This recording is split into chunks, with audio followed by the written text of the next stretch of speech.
September 25th, 2018 College Place City Council meeting to order. We all please stand for our Pledge of Allegiance, and Ms. Nyhagen would like to do our invocation.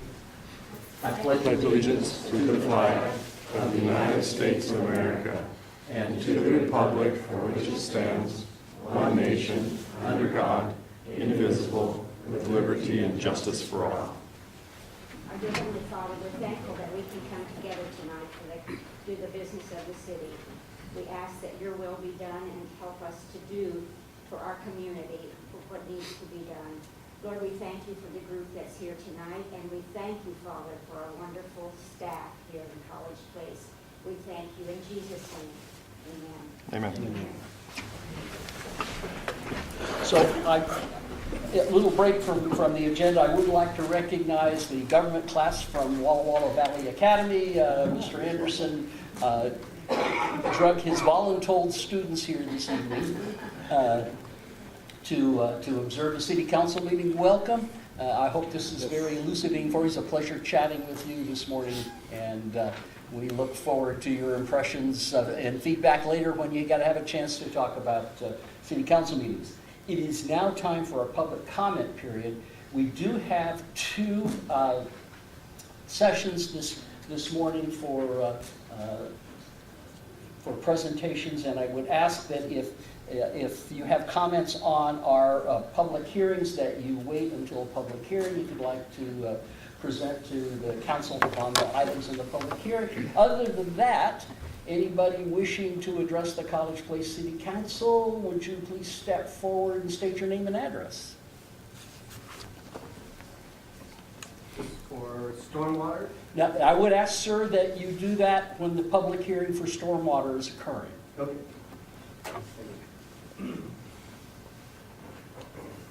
Seeing no one coming forward before us, we do have a consent agenda this evening, approving this evening's agenda, approving the council minutes from September 11th, 2018, and confirmation of an individual to the Youth Advisory Commission. I believe that is Chloe Brown, a senior at College Place High School. Is there a motion? So moved.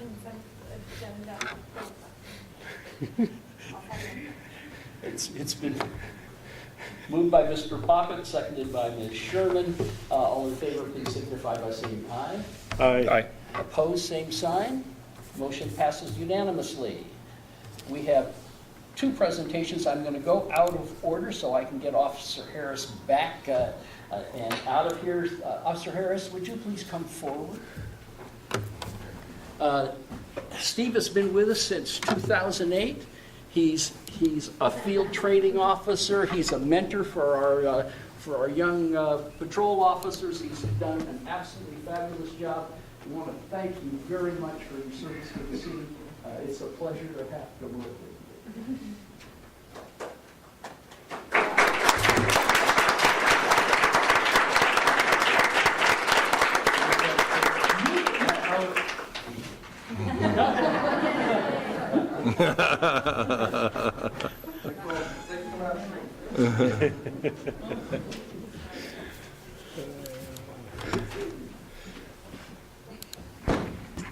We do have a proclamation this evening. The proclamation is for Community Planning Month. So bear with me as I read this proclamation, please. Whereas change is constant and affects all cities, towns, suburbs, counties, boroughs, townships, rural areas, and other places. And whereas community planning and plans can help manage this change in a way that provides better choices for how people work and live. And whereas community planning provides an opportunity for all residents to be meaningfully involved in making choices that determine the future of their community. And whereas the full benefits of planning requires public officials and citizens who understand, support, and demand excellence in planning and plan implementation. And whereas the month of October is designated as National Community Planning Month throughout the United States of America and its territories. And whereas the American Planning Association and its professional institute, the American Institute of Certified Planners, endorse National Community Planning Month as an opportunity to highlight the contributions sound planning and plan implementations make to the quality of our settlements and environment. And whereas the celebration of National Community Planning Month gives us the opportunity to publicly recognize the participation and dedicated members of the planning commissions and other citizen planners who have contributed their time and expertise to the implementation of the City of College Place. And whereas we recognize many valuable contributions made by professional community and regional planners of the City of College Place and extend our heartfelt thanks for the continued commitment to public service by these professionals. Now therefore, be it resolved that the month of October 2018 is hereby designated as Community Planning Month in the City of College Place, in conjunction with the celebration of National Community Planning Month, adopted this 25th day of September 2018. Who's going to receive the certificate, Mr. Crisatello?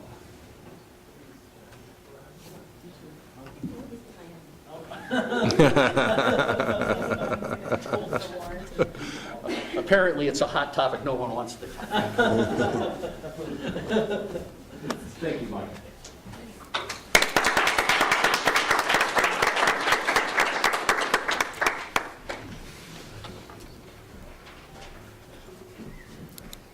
There he is. He was here before, yeah. Well, thank you, and this is very relevant because next month we hope to adopt our comprehensive plan, so on October 9th. So. Thank you. Sorry for not being here. I won't make a comment about timing and planning.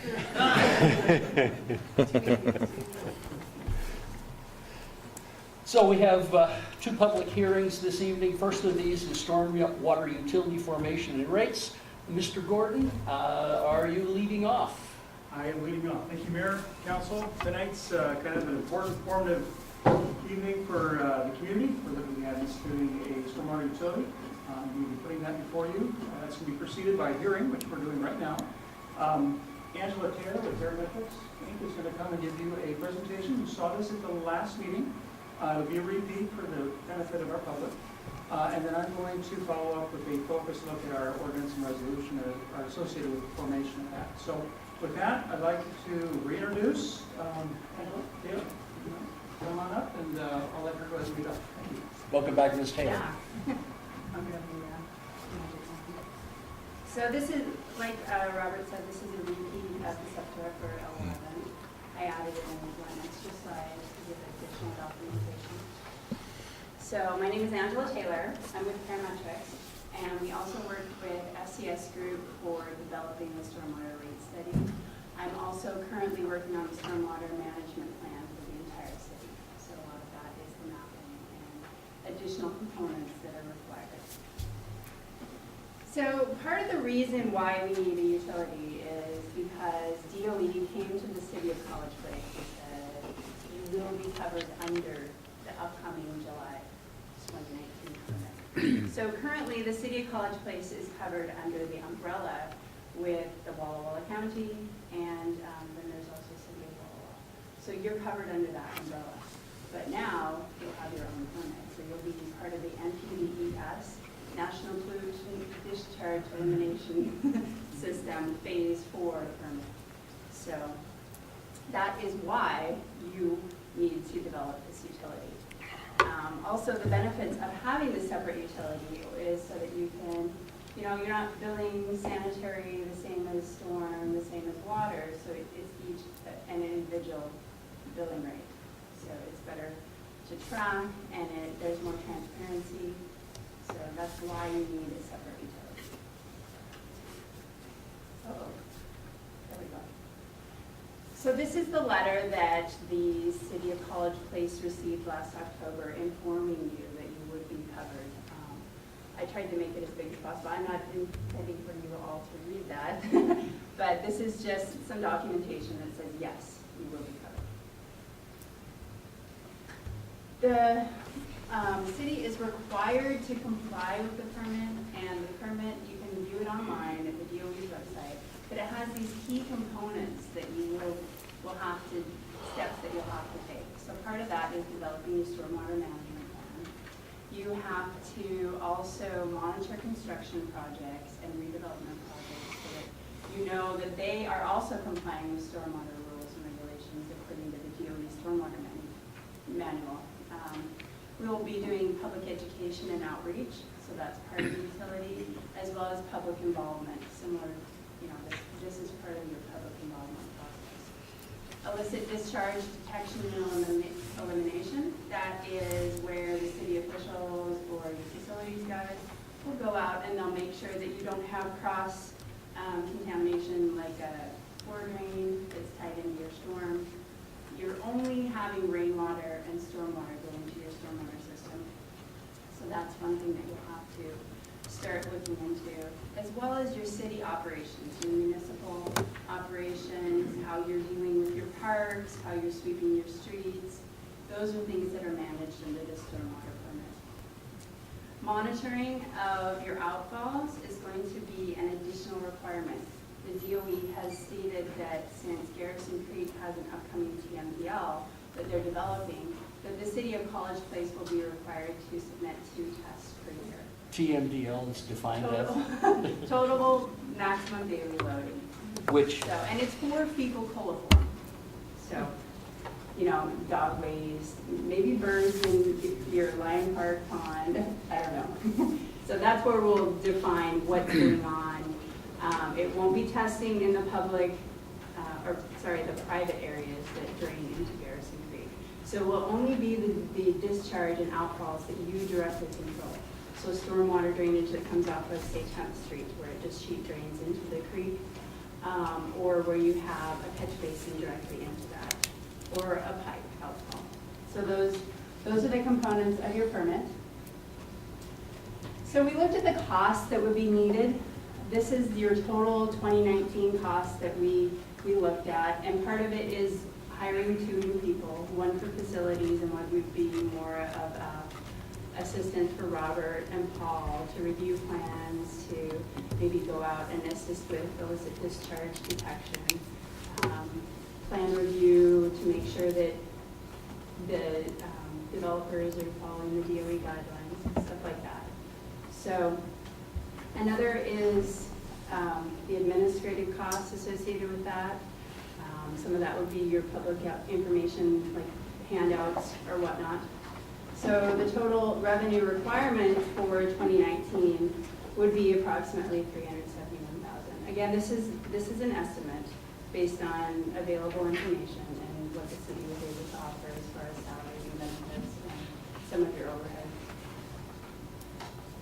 So looking at this, just for operating costs, this is just the cost that you would need to run the utility. These are capital requirements. So the city currently only has 1 sweeper truck, and it's run basically every day, year in, year out. When they finish sweeping the streets, they begin the inventory again, and they just keep working through that inventory. The city does not have a Vector truck, so anytime you need a catch basin cleaned out, you would have to either rent a Vector or you just leave it, and that's been the case for a lot of your city system. So getting a Vector on board would be a very good thing for your system. Decant facility would be the place where you take the refuse that comes out of the catch basins.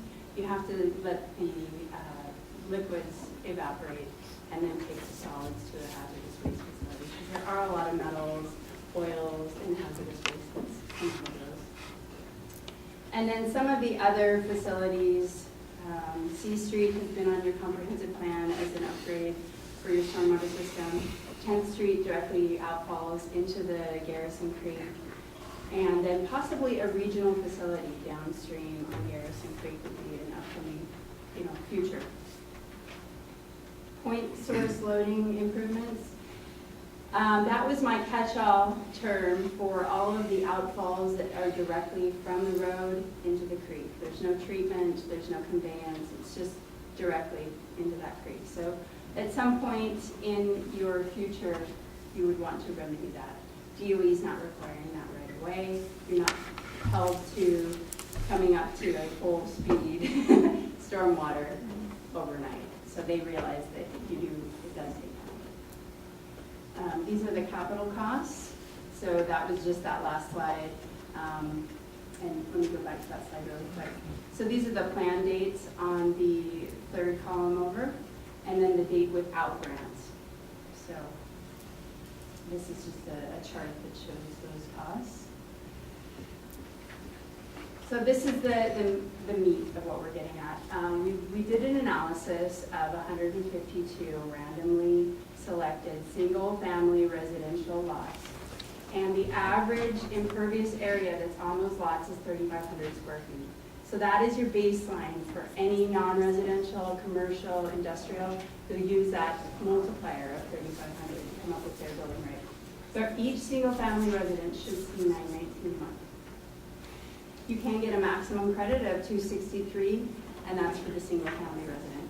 It would be a multiple of that for anything that's above and beyond a single-family residence. Ms. Taylor, can you describe what an on-site mitigation would be? Say they have an on-site stormwater system that has 100% infiltration with an overflow to your city system, or maybe it doesn't overflow, but that would be something that could qualify for a credit. Anything above and beyond what the DOE requires in their stormwater management manual for Eastern Washington. So, and that'll be on a case-by-case basis, and people will have to apply for that, or businesses would have to apply.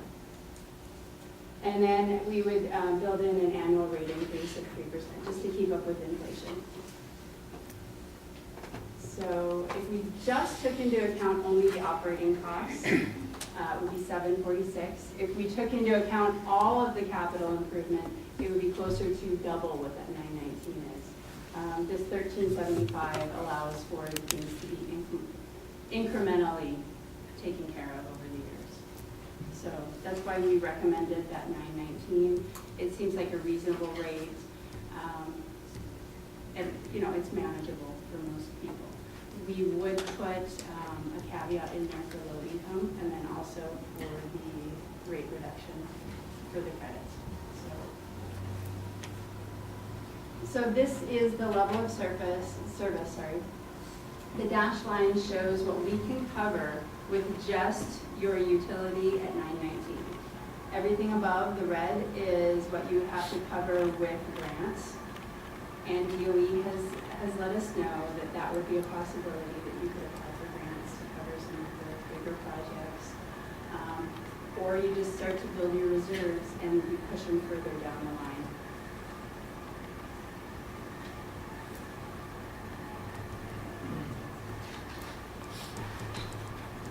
So your stormwater utility will have your cleaning and maintenance. Your facilities group will go out and they'll look for illicit discharge, they'll maintain the system. We've built into that rate a bit of retrofit and upgrading of existing piping. So, as you see your system aging, obviously you need to repair some of those pipes. And then also the testing and monitoring that DOE is requiring. Administrative would be the public outreach and things like that. And just administrating the utility itself and the billing associated with that. So that's all I had. Is there any questions? Questions for Ms. Taylor? Ms. Selby? Excuse me, is the rate reduction available for individual residents Yeah. as well as business? Thank you. However, most residents wouldn't be required to have a detention system anyway. But, I'm thinking of, They went above and beyond, and they were doing rainwater and harvesting. or I was thinking of if they actually have their gutters going into infiltration. Yeah, and they could apply for that. So if I could, my rain gutters duct into my backyard. That's the kind of, Yes. not into the It's street. infiltrating, and it's Yeah. not then sheet draining into the city street or out into, Yeah. Thank you. The 919 was, it looks like it was a zero-based budget. We basically came up with the cost, spread it amongst the estimate of the 3,500 square feet, and came up with that amount. In the past, I didn't go through the entire rate-setting document, but in the past, we have bounced this off of what other cities are going to charge. And I know we're not through the process, probably statewide, of understanding that. But do you know, is this a reasonable rate as compared to other cities our size, or what are your thoughts on that? I have one additional slide. Uh-oh. That I will reveal. So There you go. You this knew. is an analysis, and these are Eastern Washington cities. They may not be held to exactly the same standards, but these are some of the rates that those cities. I'm not sure. Richland has an economy of scale that you don't have, possibly similar with Kennewick and Yakima. But Walla Walla is at 1190, so we're definitely below their level, but still within that realm. So Okay. there you go. There you go. Thank you. Yeah, pull it out of my mouth. Yeah. Mr. Bobbitt? Is there any federal, state grant funding or anything, or programs Yes, and that can we've help talked to reduce some of DOE. that cost for? Not for the base rate. And part of the base rate is to build a buffer so that you don't have to take out loans. We have a 6-month buffer built into that. So you get that baseline, you've always got that in the rate in case you have an emergency. But isn't that baseline trying to build up the initial infrastructure? Yeah. Yeah, I'm just wondering if there's any sort of federal, state funding that can help with that initial. For some of your specific projects, there will be. Yeah. But DOE has given you a grant to do this study and to get it up and running and to develop your infrastructure, or sorry, your utility. So they have done that grant effort.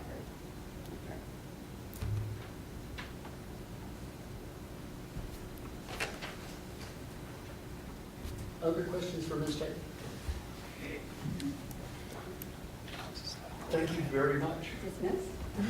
Oh, no, you're not going to get that lucky. You're going to be around. Appreciate that. Thank you. Mr. Gordon? Yes, thank you. And I have a follow-up presentation, and we're going to zero in on the ordinance and the resolutions. There's a couple things that I just want to maybe emphasize is when you look at those rates up there for other cities, stormwater is really dependent upon the soil conditions and the groundwater levels, and the costs go cattywampus depending on how those interact. And we're in a very challenging environment, so is Walla. In fact, we're downstream from them, so arguably we may even be more challenging. So to be able to keep it at that rate, I think is pretty good. The other thing I wanted to clarify is that when it comes to relief and the credit for residential lots, we are not including just landscapes, lawns in particular. Otherwise, everybody pretty much in the whole city would qualify, and that would kind of unravel the rate structure. But if they have an engineer design that went through the process, then absolutely we would look at that. That's the way we're set up for right now, just to clarify. Okay, with that said, good. We're gonna look at the two documents that are before you tonight for adoption in this hearing. One is the ordinance and one is the accompanying resolution that sets the rates. And I'd just like to go through and highlight the purpose in that ordinance that's spelled out. And it's important to know that we are promoting public health, safety, and welfare through a comprehensive health approach to the surface and stormwater problems, including but not limited to enhancing protection of the city's aquatic resources, and translate that streams and ponds, reducing the discharge of pollutants, and providing a response to reduce flooding and erosion damages. And this is consistent with state and federal law. This is what they want us to be doing. The other reasons we're doing this is regulatory, and that is to comply with the Clean Water Act. And this is even this is very important to protect us against what could ultimately be fines and third-party lawsuits. And those are significant and those are important because there's risk associated with non-compliance. And so what we're looking at is this is a utility, it's an extra cost for our community. This is not something we willingly or we don't embrace it because it is an extra cost. We do want to protect the environment, but at the same time we have risks out there at $25,000 a day. We'll talk about that if you get to be kind of hefty. So the other thing we're doing is we're establishing rates and charges through these two documents. And then obviously we're creating a stormwater fund to manage those monies. So let's take a look at this section right here. I just want to give you some history. The Clean Water Act actually came out in 1972. This is correct here. Yeah. The Federal Water Pollution Control Act, and it's kind of morphed and evolved over the years. The Clean Water Act, that's what we mostly point back to. It evolved some more, and then in 1990, the EPA began to regulate what they call larger MS4s, which stands for Municipal Separate Stormwater System. Those are systems where the stormwater is not combined with the sewer system. There are cities that do that. They take their sewers and their water, they put them all together, stormwater, and they treat them. We don't do that. We separate it. So we fall under this MS4 designation. The larger cities were, in 1990, they were becoming regulated. In 2003, the smaller MS4s became regulated. And we're now kind of at the tail end of that. Walla Walla and most of the other cities our size are already under the regulation. We were informed, of course, that we would now be under it, so that's why we're responding now. The concerns, one of the concerns we have is that this area is pretty environmentally sensitive right now, and it has been, and it's something we need to be concerned about, not just as stewards of the environment, but just from a pragmatic standpoint. We do have special interest groups seeking to preserve the stream habitat and water quality. Those are the folks that might come forward with a third-party lawsuit, and they would name the city for noncompliance. If we didn't have a program, they might do it anyway, but with a program, with a plan, we have a defensive posture we can fall back to. It shows, look, we're doing what we can. They are allowed to sue for noncompliance under the Clean Water Act. We have listed species in Elk Creek, Dolly Varden, or bull trout. Summer steelhead are a couple of the ones that actually I think those are the only two listed. And then spring chinook has been reintroduced by the tribes. So we have folks concerned about what's happening in our creeks. We don't have fish jumping out of our creeks all over the place, but there's apparently some. And we do contribute to the creek further downstream. So there's concern. And on top of that, EPA has enforcement options. I mentioned it earlier. They can seek civil or criminal penalties. They can levy up to $25,000 a day per violation. That beats our rates by a substantial amount if we were to add that up over a few months. And of course, the violators can go to a year in jail, so that's not something anybody wants to do. And then with knowing endangerment, the penalties go up. So again, these are not frequently levied, but they're there, and if you dig your heels in, typically you'll find that they start to become a little bit more real. So, let's see here. I want to go now to establishing rates and charges. I want to kind of go over what these ordinances do as far as the rates. Angela's already touched on them, so I won't spend a lot of time on it, but we're looking at a standard $9.19 monthly residential water charge. Now, note that this is based on roughly about $400,000 in costs, mostly operational, a little bit of capital, but for an entity our size, the cost of our stormwater system that or utility that we are proposing is closer to $1 million, and I've heard more, okay? So we're substantially cutting it down. We're going to be trying to go with grants as opposed to trying to fund this entirely out of our own pockets. That's why you see $9.19 and not something like $21 to $23, which we would expect to see if we try to fully fund the whole thing. Okay? Equivalent service unit, again, as Angela mentioned, has been computed at 3,500 square feet. There is a small credit available for residences, commercial entities, whatever, that have engineered storm facilities. And that's available. Again, if we were charging at the $21 to $23 rate, this amount here would jump up quite a bit, but they'd still be paying the difference between $9.19 and $263. It's just that because we're doing the grant funding, we're not expecting everybody to pay the full amount. I don't know if that makes sense, but the reality is we have a small credit. Non-residential charges are based on that 3,500 square feet. So if I have a business that has twice that amount of square foot of impervious area, I pay twice the rate. That makes sense. If I have stormwater facilities there, the credit can apply to both of those charges equally, so they get the benefit of the same credit. We have in the rate resolution, in amount increases program through 2021 already in place. Okay, there are a few cents, not a lot, but they give us a little bit of a hedge against inflation, against uncertainty into the future, so those are there.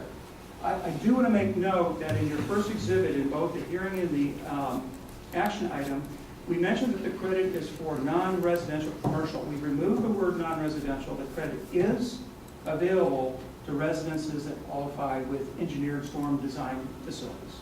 Okay? Okay, effective. If you folks choose to move forward with this, it'll be at the beginning of January is when we would start charging rates. And then I just want to highlight this again. Again, this is the same slide you saw before. This section up here, all this red here, is all the areas we're not paying. We are not funding any of our, well, we're funding a little bit of our capital, not a whole lot of it. And this is that excess that's sitting out there that is going to be incumbent upon staff to go out and get the grants. So that's kind of the game plan. And again, as Angela mentioned, we mentioned this to ecology, and they seem to be okay with it. So that's how we move forward. Okay, features and exemptions. For the low-income senior or the low-income disabled citizen, they're able to apply for 20% discount through BMAC. They just sign up for it. We get the information from BMAC, and that's credited to them on their bills. So that's available. We have a 10% reduction for new or remodeled commercial buildings utilizing rainwater harvesting. I wasn't aware of this, but apparently that's an RCW.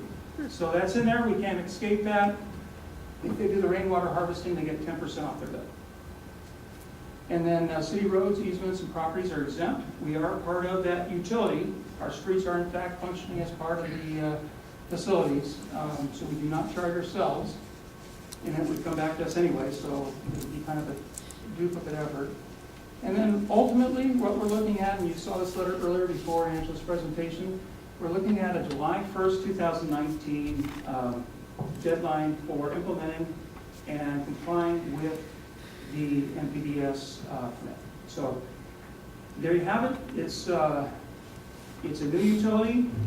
It is going to be a fairly significant effort on staff's part to put this into place. It's not something that we think we can avoid safely. We think this is the least cost option that we have available, one with the least impact on our citizens, and we also think ultimately it will also satisfy third-party lawsuits, it will satisfy EPA, ecology, and help our environment as well. If there are any questions? Ms. Selby? The last time I was seriously looking into this, there was a position on the part of both EPA and ecology to not give grants for standard operation and maintenance. They would only give grants for setting up utilities and for capital. Is that still their policy? That's what we understand. That's why we've taken the operational costs and placed them under the rate structure that we pay for locally, and we've placed the capital facilities that we can get grants for as the area that we're going to try to get the grants. It's true. Thank you.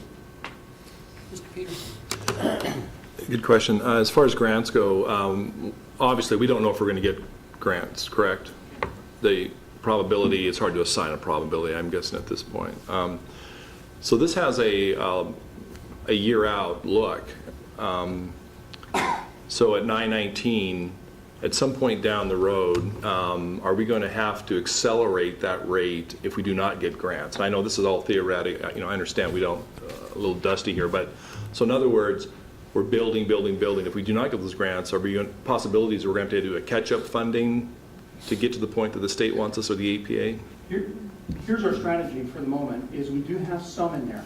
I'm not sure, is it 25%, a little bit less than that, of our total capital? Yeah, well, it's about 10%. It's about 10%. So we'd be building that up over time and just deferring it.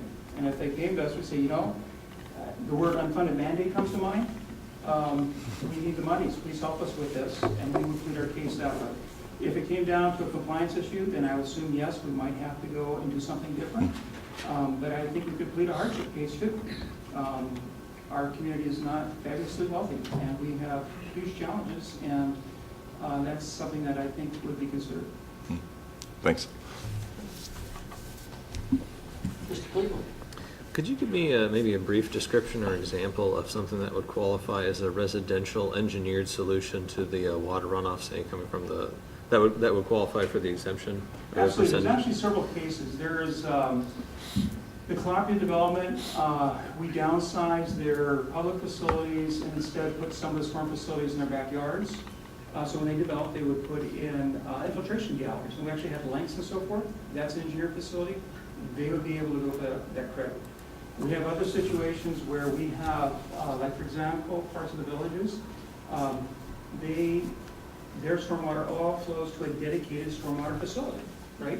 So because it's dedicated, they would still get charged the regular $9.19, but they get the $2.63 or whatever it is credit in order to offset the fact that they have put that investment into that facility.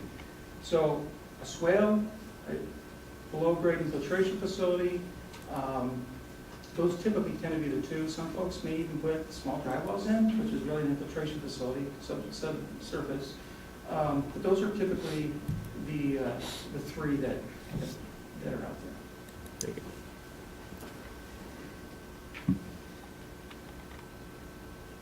Other questions for Mr. Burke? Thank you, Mr. Gordon.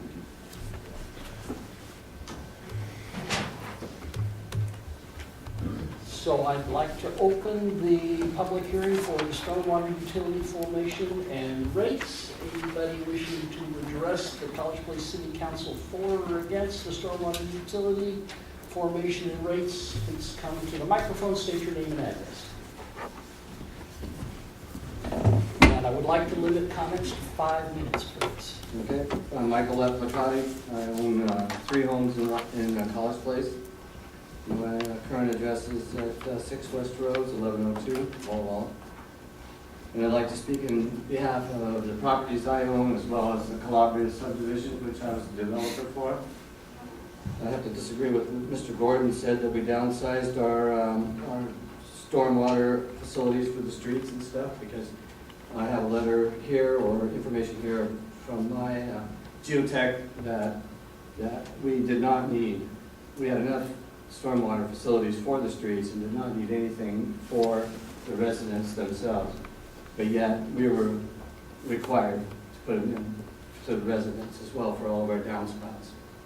This cost us $2,500 per lot for each homeowner because it wasn't installed until the houses were built. So my homeowners of the 40 lots that we built there, which I still own 2 houses within that subdivision, spent $100,000 for this already. So as I see your rate structure, and I see other things that have enlightened me a little bit tonight as far as what this money is going for, as far as tractor trucks, street sweepers. I believe you must have at least one street sweeper, and I don't know about tractor trucks, but I think they were used not only for storm drains, but they're probably used for sewers and so on and so forth. So why we, myself, would have to pay this extra expense within this stormwater plan doesn't sit well with me. So I felt, after looking at the rates, they didn't seem to be that much overall, but yet when you've already spent $100,000 or $2,500 per lot, and you do have sufficient drainage for all your streets, engineered, that we shouldn't have to pay this. And I feel that we should have 3 rates. We should have a reduced rate for those that have complied to this partially, and then there should also be an exemption. I also own property in the county, and the county came to me and offered us taxes to pay if we had stormwater runoff from our property onto the county property, and it might be a little different, but they have an exemption. And if I can prove that I contain all my stormwater on my property, which we do in the Calabria subdivision, then I think there should be 3 classes. I think there should be an exemption. Thank you, Mr. McCarty. Thank you. Anybody else wishing to address the College Place City Council on stormwater utility formation rates, please come forward and state your name and address. One once more, anybody wishing to address the College Place City Council on stormwater utility formation and rates, please come forward and state your name and address. And one final time, anybody wishing to come forward and address the College Place City Council on stormwater utility formation and rates, please come forward and state your name and address. Hi, I'm Deirdre Delaney. I live in the Calabria Division. Street address. 398 Vera, Northwest Vera. I have a question on. Ma'am, these are not question and answer periods. Okay, this is just a statement only. This is So statement where do only. I direct my questions? If you would direct your question to Mr. Gordon, we'd be happy to answer those questions. But not here? But not here. Oh, okay. Then I want to just say I concur with Michael Cobb. One final time, anybody wishing to address the College Place City Council on stormwater utility formation and rates, please come forward and state your name and address. Seeing no one, is there a motion to close the public hearing? It's been moved by Ms. Nyhagen. Is there a second? Second? It's been seconded by Mr. Peterson. Any further discussion on closure? Seeing none, all in favor, please signify by saying aye. Aye. Opposed, same sign. Motion passes unanimously. The public hearing is closed. Next public hearing. Mr. Ricard, Walla Walla University area street vacations. Good evening. Thank you, and I promise you, when I was not here for the proclamation, that I was doing planning, and I will explain here in a few minutes. So we have before you tonight the vacation of a number of city streets within the University District. We have Southwest First between Davis and Bay. We have Clay. We have Bade Avenue, Adams Avenue, and then a strip of land that runs along Davis from 4th to Whitman. It ranges from 8 to 15 feet in width. And then we also have alleys in the blocks of 2, 5, 6, and 19. And while I was away earlier this evening, I was on the phone with a resident at 21 Southeast 4th Street. So the property that is just to the west of this black area right here, and it is in trust with the Upper Columbia Conference. Arlene Wainwright is the owner, I guess, until the property is transferred completely to Upper Columbia, and she is requesting that in Section 2, where we talk about the creation of easements for lots that have alley access that are not currently owned by the university. So in the ordinance or the resolution, we have two. We have this property right here and this one up here in Block 6. And Arlene is requesting that parcel number 3507-3651-1909 be included in Section 2. And that's why I was away. It was a late minute email that I received right before the meeting tonight. So, any questions about the street vacation?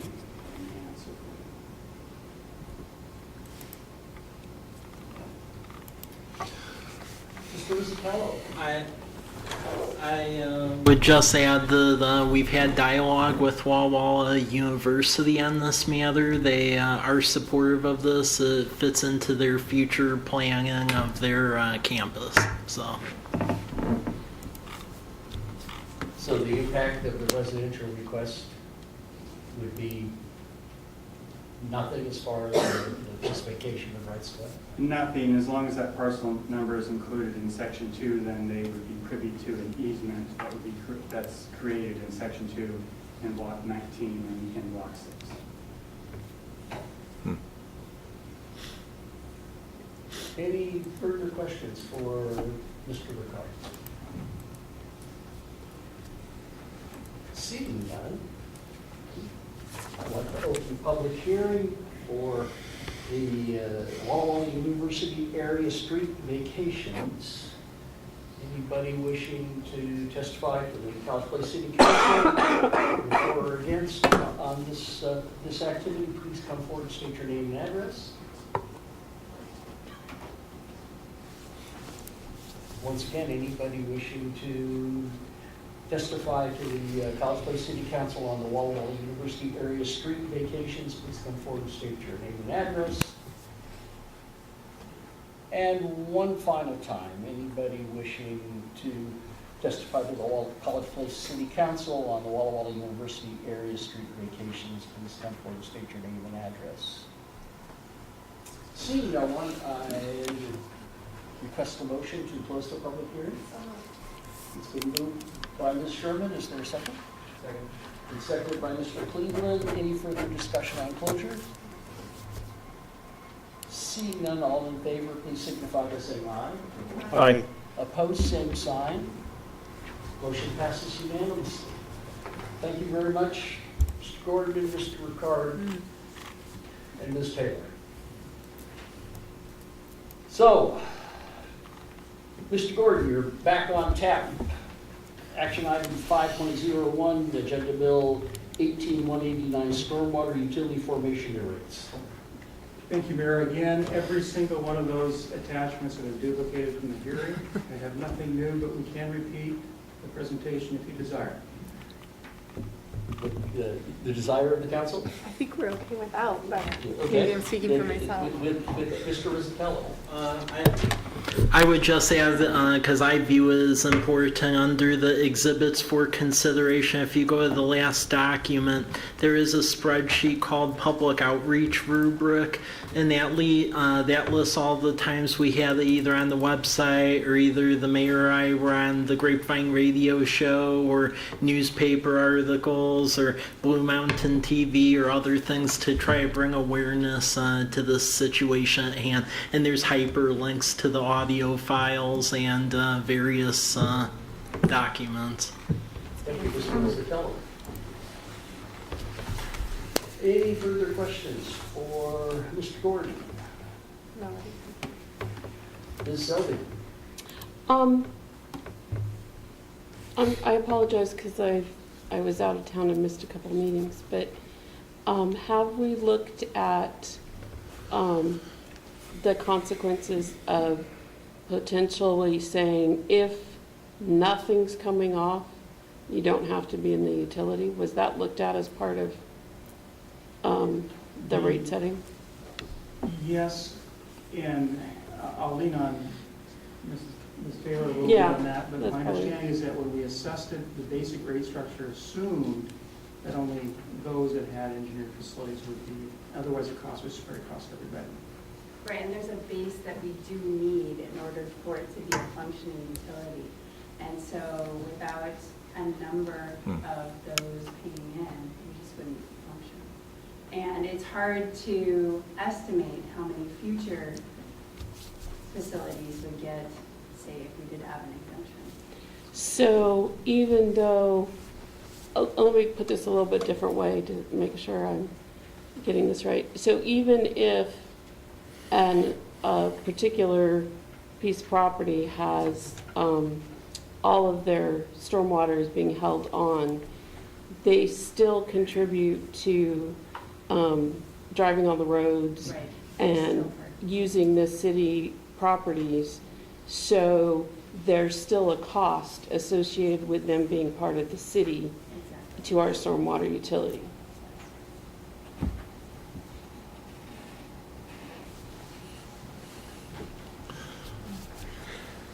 Other questions for Mr. Gordon or Ms. Taylor?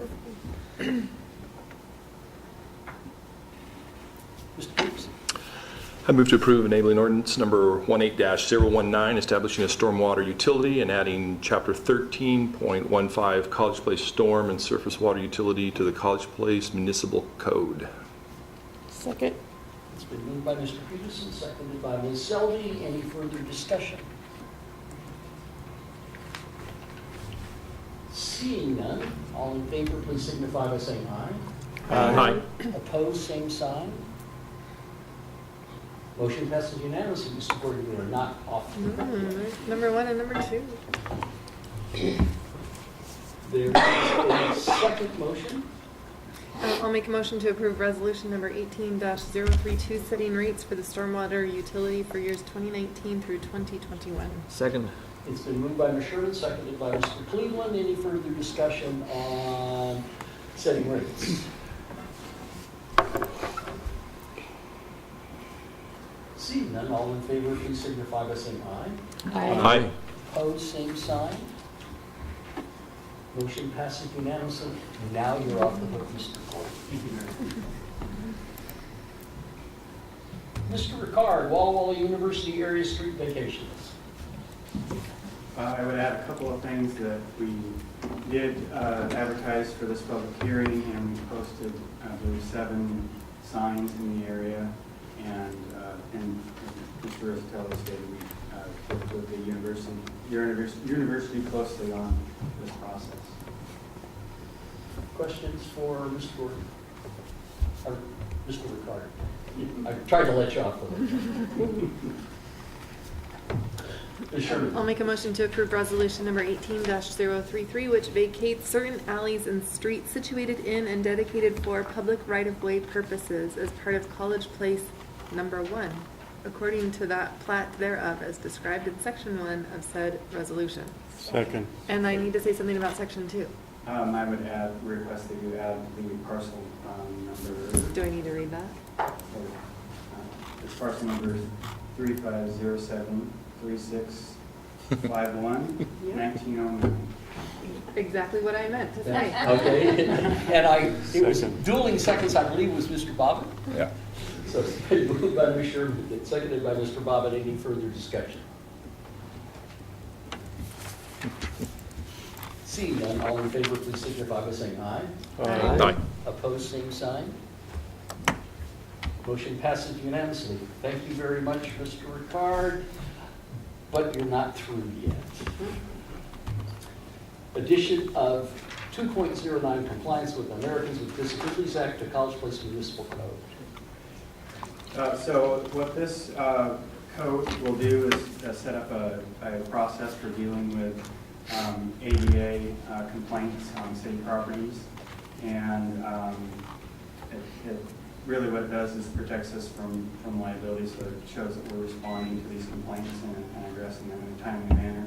Our city attorney did have a chance to review this since the last meeting, and she had some good comments, and those were incorporated into the protocol. Questions for Mr. Ricard?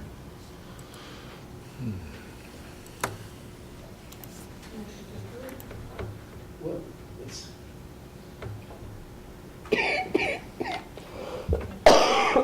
Motion to approve ordinance number 18-020 regarding the addition of 2.09 compliance, the Americans with Disabilities Act to the College Place Municipal Code.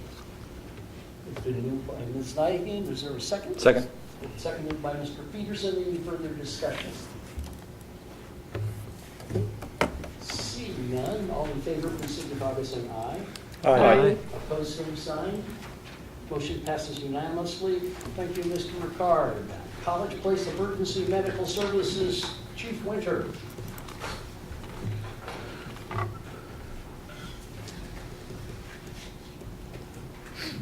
Good evening. We've been discussing this for such a long time that I would like to now do an administered interpretive dance. Would you like to see it again? Yeah. I was going to say, you're spot on. That's the only move I know. So. Yeah, we all know it well. EMS Medical Services, we've talked about it for years, about how can we best serve our community. And it is the administration's belief, and it is my belief, that the best way to do that is to start taking care of some of our own patients. And so tonight we have a resolution before you that allows us to start transporting. We have all the equipment, we have the staff, we have the supplies, we have the vehicles.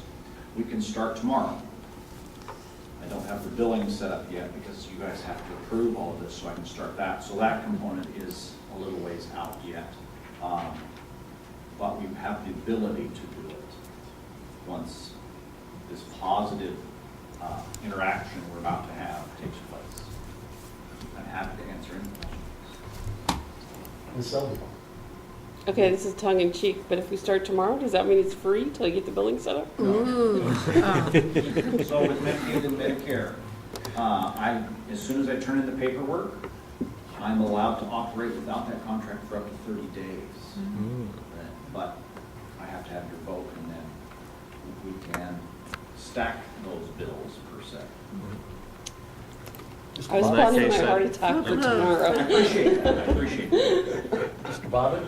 I'd like to make a motion to approve resolution number 18-034 to establish policies and/or procedures regarding basic life support ambulance transportation services and authorize the fire chief to enter into agreement with Systems Design West for billing services. Second. It's been moved by Mr. Bobbitt, seconded by Ms. Sherman. Any further discussion? Mr. Peterson? I had a question. You talked about staff and equipment, and I know that you've added to both. I was thinking about this last week, and I just wanted to ask you one question about the overlap of when there are calls. You currently are responding to the site in College Place. You are not having to go into Walla Walla to the hospital and deliver the patient, and also to stay there and to go through the process that is entailed with that activity.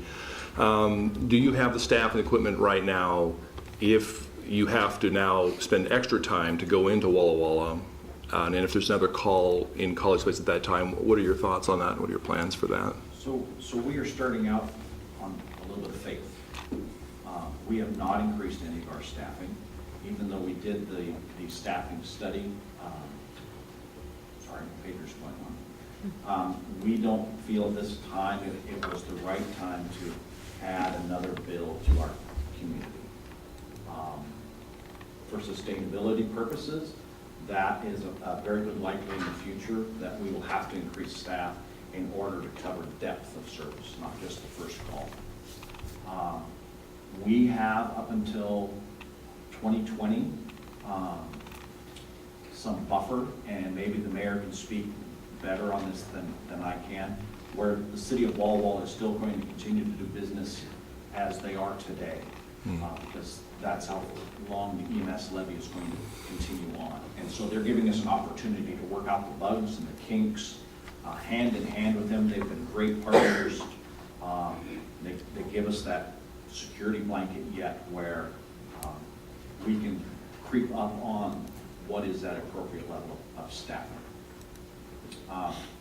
The goal is that by 2020 we would be able to handle the first two calls that are happening simultaneously, and then a mutual aid agreement between the city of Walla Walla and Fire District 4 would cover beyond that. And that would be reciprocal to them as well, that if in this geographical area, so we wouldn't be going to Eastgate to cover that second call for them, but maybe the 9th Street in Walla Walla, and maybe out into the county a little bit. And we would trade those as equally as possible so there wouldn't be cost difference between that type of reciprocal agreement. Does that help answer? No, that does. Yeah, Second, really quick question. I'm sorry. When it comes to the fees, we're going to be looking at the fees or adding the fees later on. I see that. For that amount, you spoke to Medicaid and Medicare billing. For the private pay or people that do not have insurance, will the billing system or the individuals that you're going to engage with, what are the thoughts or what's the activity for charity care or for giving that fee or mitigating it for people that cannot afford that fee? So in the resolution, there's a policy on charity. And they can apply and go through the process.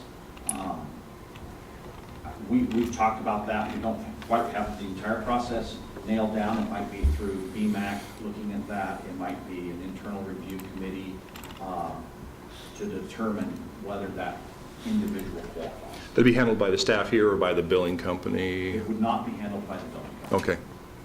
Okay. The application would be through the billing company. That application would be sent to us, and the process here would determine whether that warranted the charity case or not. Okay.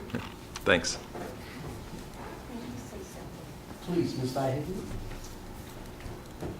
1989, I ran for office here to get a city hall and the fire department. We didn't do well in the fire department because everybody said we could get all of that through Walla Walla. I'm so proud to sit here tonight to know about our fire department and now this service as we've just grown and grown. And I thank you, Chief Winter, and the police department and our services. You've done a wonderful job, and I applaud you. Thank you. Thank you for your kind words. Thank you. Any other questions for Chief Winter? I will comment, Chief did mention we meet on a bi-weekly basis with the rural fire districts in the city of Walla Walla, looking at emergency medical services across the valley. That initially focused on money. We've kind of pulled that around to really talk about the issue, which is delivery of services. And then once we figure out how we're going to deliver services in a coherent manner, then we can talk about how we pay for it all. The city of Walla Walla will continue to do advanced advanced life support, as well as Fire District 4. I assume that will eventually resolve. And then we believe, Chief believes, appreciates council that we can provide a better service for our citizens by responding here, and instead of us responding and then the city of Walla Walla responding and putting in an ambulance, we can put people in an ambulance with basic life support and then get them to definitive care. We've gotten great support from the county emergency medical services, and I think over the next year or so we'll resolve the issues around how do we deliver emergency medical services in the most effective method for our citizens, as well as balancing the costs across the entire community. Thanks. So it's been moved. There's been a second. Any further discussion? All in favor, please signify by saying aye. Aye. Opposed, same sign. Motion passes unanimously. But Chief Winter, but you're not off the hook. Administrative fees resolution. So before you, in the next action item for you to consider is the fee base for the ambulance service. I would love to be able to provide the service for free. That is not a great business model, because if it is free, people know it is free and they call when they need a ride to wherever they want to go. We have people that do that anyways, but at least with a somewhat of a reimbursement schedule, we can mitigate some of the call volume we hope. You'll notice that there are two different rate schedules in there. One is for residents in our county, which would be covered by the current EMS levy. That's why there is a rate reduction on that. And then there is a rate schedule for those who do not call this home. And they would pay a little extra because they don't pay into the EMS levy or support businesses or places that participate in the EMS levy. That's why there's the difference in the two rates. We did a rate study. We compared all around, and this is the same rate that Walla Walla Fire District number 4 charges for their transport service. We're a little more expensive than Uber, but we have a little more bells and whistles. Questions for Chief Winter? Mr. Cleveland? I was going to make the motion. I have a question. Real quick. Mr. Peterson? It's just, it may be the PDF I have. Under section 6, it talks about the 550 to 650 amounts, or that you've had. That is, I'm assuming that's 12 cents a mile? $12. That's $12 a mile? Yes. Okay. I'd like to motion to approve resolution number 18-035, adopting the addition of an ambulance fee to city fees and charges. It's been moved by Mr. Cleveland, seconded by Ms. Nyhagen. Any further discussion? Seeing none, all in favor, please signify by saying aye. Aye. Opposed, same sign. Motion passes unanimously. Thank you very much for your hard and continued work. Thank you. This is exciting. My volunteers are waiting for that text. They want to know instantly that this is going to occur. So thank you very much. Thank you. Good job. Thank you. The last item on the agenda is a city attorney contract. I'd like to introduce Ms. Rita Caldwell. Hello. Ms. Caldwell is currently the prosecuting attorney for Columbia County. She's not running for re-election this fall, is relocating to somewhere near us. And in our conversations with Ms. Caldwell, as she has been our city prosecutor, she expressed an interest in being the city attorney as well. We've been very happy with the contract we had with Telquist, Ziobro, and McMillan, and Claire. That's difficult for them to get here. It's that 60-mile round, or 60-mile one-way, and that's posed a hardship for Ms. Claire, as well as difficulty in providing the coverage that we need. We think that Ms. Caldwell's an incredibly well qualified and very, very, very competent attorney, and we think a great city attorney. And I'm asking for a motion to approve the appointment of Ms. Caldwell as our city attorney. Mr. Cleveland? Just a quick question. I understand, we have, open cases and whatnot in the legal department and whatnot. I'm just kind of curious how the continuity of our legal services is going to be taking place. So we actually terminate our contract with Ms. Claire, terminates on November 5th. It's October 31st. Yeah, October It's 31st. October 31st. She has agreed to continue to work on the resolution of the College Avenue Street project to termination. We don't, other than that, we really don't have any open city attorney issues. Okay. And so we'll allow Ms. Claire to do that because we think we're approaching that. And to be honest with you, it's so Byzantine that the Eastern Roman Empire would have been proud, and I don't want to have anybody conflicted on that. But We don't want to scare to get her that away. done. She's done a great job, and we're happy with that.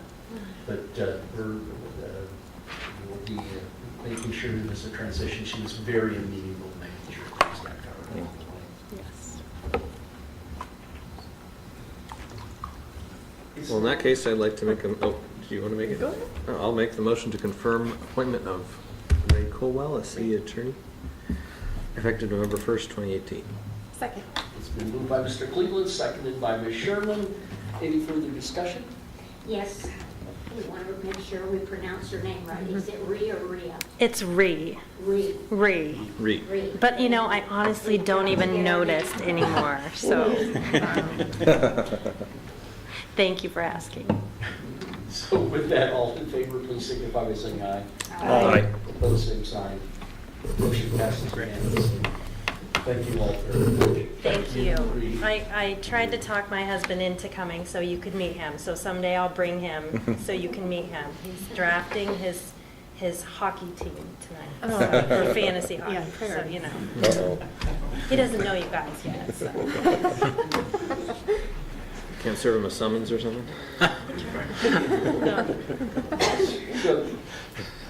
So we do have 3 administrative reports. Mr. Lizatello, Pendler Solicitors. Thank you, Mayor. This item was basically forced upon us by the state, part of it, because there is a rule that was passed through the state legislature. It was EHB 2005, which will end up being codified as RCW 3590, where in essence all cities across the state of Washington must have a common definition for engaging in business. And you must have it adopted by October 17th of this year, otherwise they will cut off your access to the state business license portal. I was on the work group who drafted this engaging in business definition. That's what's highlighted in yellow. The yellow highlighted portion, that cannot be changed because that is now in RCW until they decide otherwise, but that's what it is. And then they also essentially establish a threshold in which you have to require business licenses, which is basically under $2,000. There are other exceptions as well. Because since we were digging into this code, the Economic Development, Tourism, and Events Commission, Advisory Commission, which we have, they decided to do further work to really clarify our peddler and business, because we have a peddler and solicitor's license, which was a little bit Byzantine. So with this engaging in business definition, it merges all of that together. Additional language that basically was added is some exceptions. So for folks who are selling to our businesses, who are engaging wholesale, they don't have to get a business license. They're just selling to the businesses. Same with churches or charitable organizations, or folks who sell at our farmers market, or folks who sell at another event essentially in the city. Persons selling trees to use to celebrate a holiday. And then folks who are moving, merely delivering goods into cities by means of common carrier. Other things the commission advised to put in here is just saying that if you're a business, on your taxes report the correct location code so the sales taxes don't end up to someone else. Same with health regulation. If you have food, abide by the Walla Walla County Health Department. Another key concern of our Economic Development Commission was that currently in the peddler and solicitor and license, there was some language for pulling those, but for business licenses in general, if someone was overtly doing public nuisances or using a business as a cover for public disorder or something that was a danger of public safety, there was no way to essentially suspend or revoke said license. So there's language in here for that, and that would go through the police chief, and there'd be an extensive process.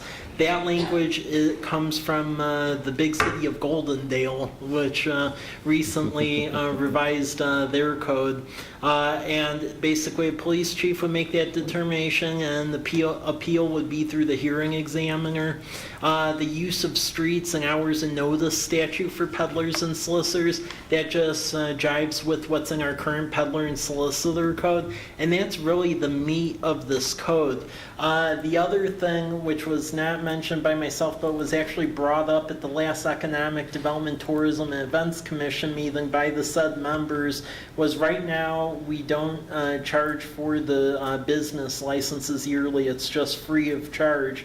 And there's been some concern for the events which do draw people on College Avenue. They would like to have music, stuff to draw people, but there isn't really the funds to do that. So there was a recommendation from the advisory body for $10 for a said business license. And then there's a letter that was signed by the chair of the Economic Development Commission that just goes into the rationale behind that discussion. So please look this over. At least the sections are highlighted in yellow though. That part has to pass the next meeting, otherwise we lose all access to the business licensing portal through the state. Ms. Sherman and Ms. Selby, How many business licenses are issued every year in College Place? Like, what is that number going to be? Well, as far as business licenses, I've seen, John, do you have a ballpark or? I can get you a number. Okay. Like, just make There's probably, I would say, about 10 a month, 10 to 15 a month. Okay. Seven. Oh, okay. What? 717. Brick and mortar. Yeah. Like, I have a business license. So does that include me? I don't have If you have a business license registered with the state in the city of College Place, then yes. That's included. That number was from the state business license. Okay. portal. Ms. Silver? I know that we can't change the language in yellow, but I'm really confused about part Yeah. of it. So, on page 2 of 9, Yeah. where it says section 3, Mhm. it says, I'm like, I feel like I'm really missing something here, because it says, any of these activities constitutes engaging in business. And then A is owning, renting, leasing, tangible personal property, blah, blah, blah, or real property permanently or temporarily located in the city. Mhm. How is that not owning my house or The- renting a house? That was the debate that we had on the work group, and that was in essence language if for some reason, how should I say this, the governor's office and the powers that be put in there, the way they are prescribing the use of that language is essentially if it's like a renting company or so forth, that's at least what the Department of Licensing advised me of on that, because that was a common concern of the folks in the work group. So their interpretation Yeah, of this language yeah. is that me owning my house and living in it Yeah. does not No, trigger this. no. But if I rent out any part of my house, then that would trigger it? In essence, from what I was told, if you are in essence a rental company where you're doing multiple properties, then yes. But if you're, let's say you're in a house and you're just renting a room, then no. We could put in language within our code maybe to clarify that. As I said, unfortunately, there was stuff in the final language that I and others on this side of the mountains disagreed with, but And I get yeah. that. So I would like to suggest or request, I guess, that we ask AWC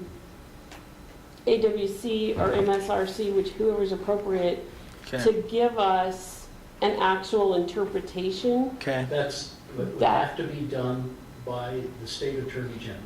Okay, then we ask for an AGO opinion. Okay. Because we need to have something, because as near as I can tell, plain language, it says Yeah. owning a house or renting a house. And it doesn't say, as the renter or the landlord.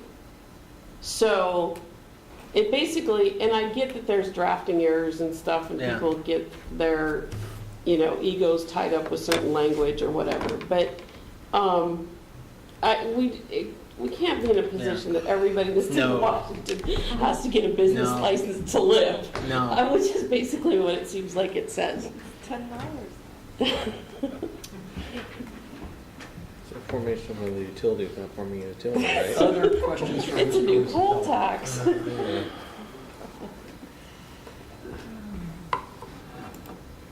Seeing none, thank you very much, Mr. Yeah. Costello. Mr. Ricard, comprehensive plan, park master plan, basic.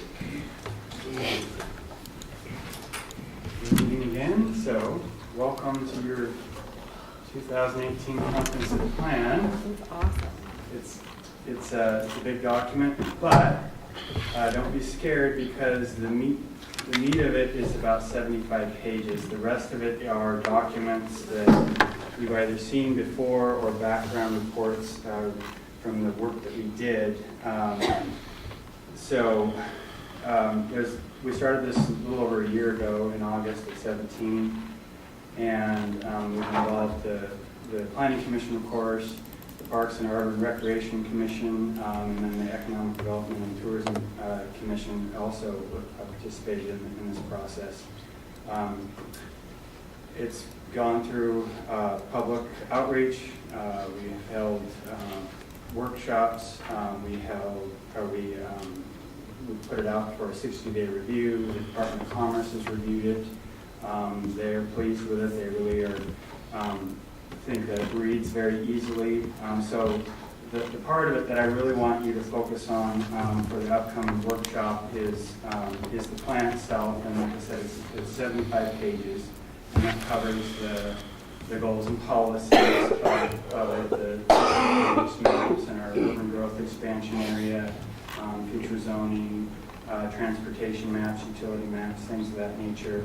The appendices sections, which are, like I was saying, need of the rest of the document, cover the demographic profile, the land use report, the ancient countywide planning policies, and then the urban design standards that you've seen before, and then the public outreach, the transportation plan, which you've seen before, I believe, and then, of course, the parks and recreation plan, which you've also seen before, capital facilities plan you've seen before, and the economic development plan, which you've also seen before. So, but there's a lot of good stuff in here, and I'm really pleased with the way it's turned out. And so we'll be having a workshop on the 2nd of October and get into the meets and bones.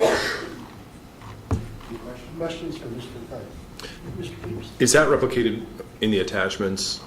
Yes. In total? Yeah, you should have everything in the attachments, and if you don't want to work out Word docs, you can go to our website too. All Okay. Everything's on there. Okay. Thank you.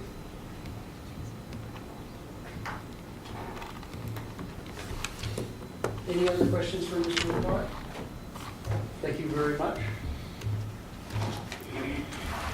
And final item for the evening, Mr. Gordon, draft stormwater operational. Okay, so this is going to be a little repetitive, so I'll breeze through it very quickly if I can. Just want to kind of give you a heads up as to where we're headed with the passage of the utility and the rates. What we're doing is we have been putting together a stormwater plan. This is the guiding document for that utility and for our efforts. And we will be meeting, we'll also bringing this to you at our next workshop. So I kind of want to give you a preview that you're thinking about or that we'll be touching on. The utility and rates to accomplish those compliance requirements, you saw this earlier in some of our in both presentations, in fact, as guided by this study and the code that will come out of this study. So it's kind of a combined effort. The utility and the rates are going to be guided by, ultimately, are the mechanism for implementing those elements to your left there. We'll do that through the code, okay? And so you'll be a part of that process. So tonight, you basically pass the utility and the rates, and then we will be touching on the actual study and the code. We have a draft study already that we've looked at. It's preliminary. We're looking for completing that study in the pretty near future. Part of the problem is that we're being held up with some of our funding from ecology. Originally, they cut our funding in half, so we came up with a very skinny version of the study. Then they came back and said, guess what? We have the money again. So we sent them a revised scope, and we're waiting. Okay. This is important because part of that revised scope will involve parametrics going through all those different lots that have stormwater facilities on them and coming up with a rate with a credit based upon their impermeable area. So it's an important part of it. Or we do have a draft that we're going to look at. And go very quickly through these. We have already got the post-construction storm management, new development, and redevelopment standards. Those are already been approved by council, and we're using them. We are, the rest of this, you'll see coming through the study and the code that will be coming out of that. We already have some draft stormwater management and illicit discharge detection elimination language. Now I want to kind of show you some of the elements that are going to be a part of this utility and that will be informed by the plan. So our public education effort for stormwater will involve developing outreach materials, education materials about the impacts. We have public involvement and participation. If I'm going too quickly, slow me down. Again, I think you've seen most of this before. Stormwater advisory group. So again, meetings with the public in terms of getting their input, public hearings, public meetings. That'll all be a part of that effort. We have illicit discharge and detection and elimination. That's when we go out and find out who's dumping something into the stormwater systems, okay? Whether it be oil or something else, tracking it down and enforcing whatever we can to stop it, let them know that it's not something that they should be doing, and then going from there. So we have to map all known connections in the city and outfalls. We have to implement that illicit discharge elimination ordinance. We have to implement procedures for program evaluation assessment. We have to implement the IDD program, that's just this illicit discharge elimination program, with enforcement guidelines, train enforcement staff, identify priority areas and businesses, respond to complaints, conduct field assessments, keep records, and develop procedures. Okay?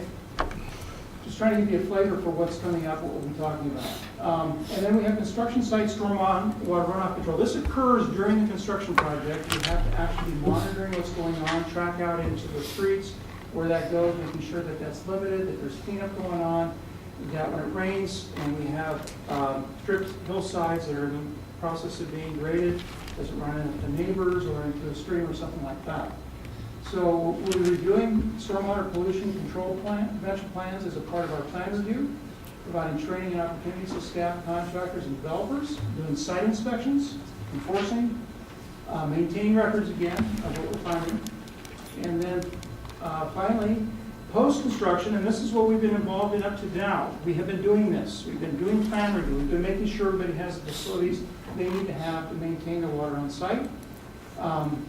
And so again, site plan review, we go through, make sure they have the best management practices in place. We ensure their professional engineers certify the design and the facility once it's constructed. We inspect sites, stormwater facilities, enforce post-construction. We don't actually do much of this right now. We do some. We'll see a stepped-up effort under this utility. And then, of course, we maintain records. And then this is a big part of what impacts the city. We're actually going to have efforts involving our facilities, okay, streets, buildings, and so forth. And under this, we'll be looking at municipal buildings, how we clean them, wash them, paint them, because all this involves runoff, municipal parks, open spaces, chemical applications. You don't want your pesticides ending up in the creek and killing fish and so forth. It's all related. Mowing, vegetation maintenance, stormwater system maintenance, catch basins, flushing, we talked about, Vector trucks earlier, street sweeping, inspections, staff training, record keeping. So I think... Selby, you got a question? Sorry. Yeah, I have a question on this specifically. Are we going to look at the practice of putting the leaves in the street for pickup?